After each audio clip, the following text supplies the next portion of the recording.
Friends, Christians around the world are celebrating a Holy Week and Easter quite unlike any in living memory.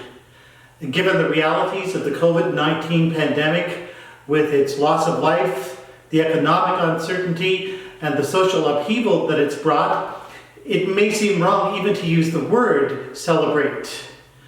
And yet, more than ever, Christians at this time are called to lay claim to their faith and to proclaim a God who has the power to bring life out of death and light from darkness. Indeed, that has been the task of Christians from the very beginning. On that first Easter morning, as the women went to the tomb, they were overcome with grief at the crucifixion and death of Jesus, and they had an immediate practical concern on their minds. They asked, who will roll away the stone from the entrance to the tomb?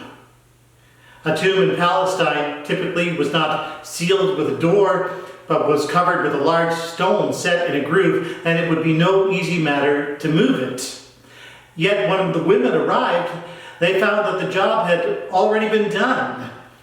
An angelic being had moved the stone aside and told them that they were looking for Jesus in the wrong place.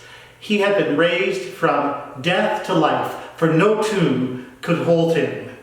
And rather than moving stones, they were called to do the heavy lifting of proclaiming this good news, this amazing, unexpected good news that the Lord had risen. Who will roll away the stone for us? These days, we are perplexed by equally vexing and more relevant questions in the time of the global pandemic. Questions like, when will this crisis end?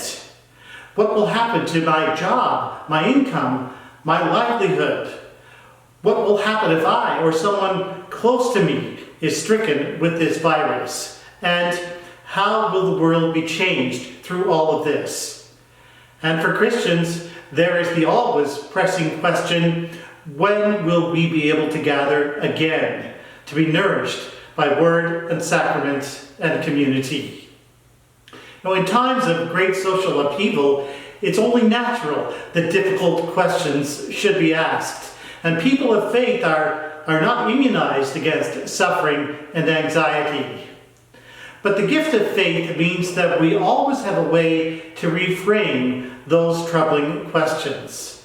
Faith in a God who took on our humanity, even to the point of accepting death on the cross. This reassures us that we never suffer alone. Faith in God, who brought life out of death on that Easter morning. This inspires us and encourages us to take up the work of moving heavy stones and lifting the burdens that weigh down on people. Indeed, it is one of the great gifts of faith that it reassures us that through God's grace and strength, we can bear even the heaviest of burdens.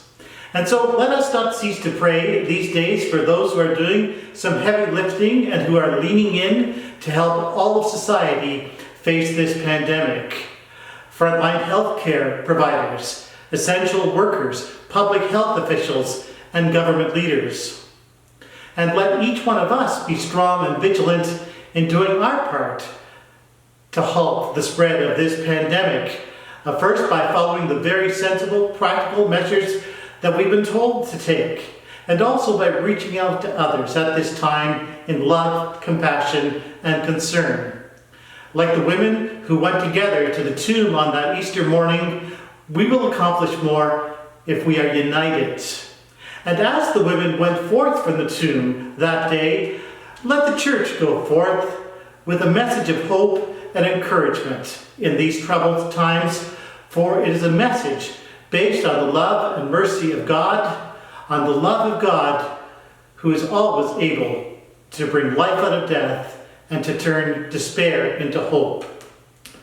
Those Christians, those very first Christians, celebrated the first Easter behind closed doors. And so it will be for us, dear friends, in this remarkable Easter of 2020.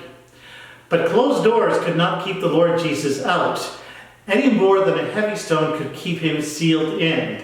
And closed doors do not extinguish our faith. We are confident that the Lord is among us in these troubled times, and so we have the confidence, even the boldness, to celebrate these great Easter mysteries. And when the doors are opened again, as surely they will be, we will come together again, and we will be able to celebrate in community. Until that time, may faith strengthen us and sustain us. May hope assure us of a better future to come. May mutual love unite us and strengthen us to face the tasks still to be done within society and within the Church. And may God bless you and yours with abundant faith and love this Holy Week and Easter.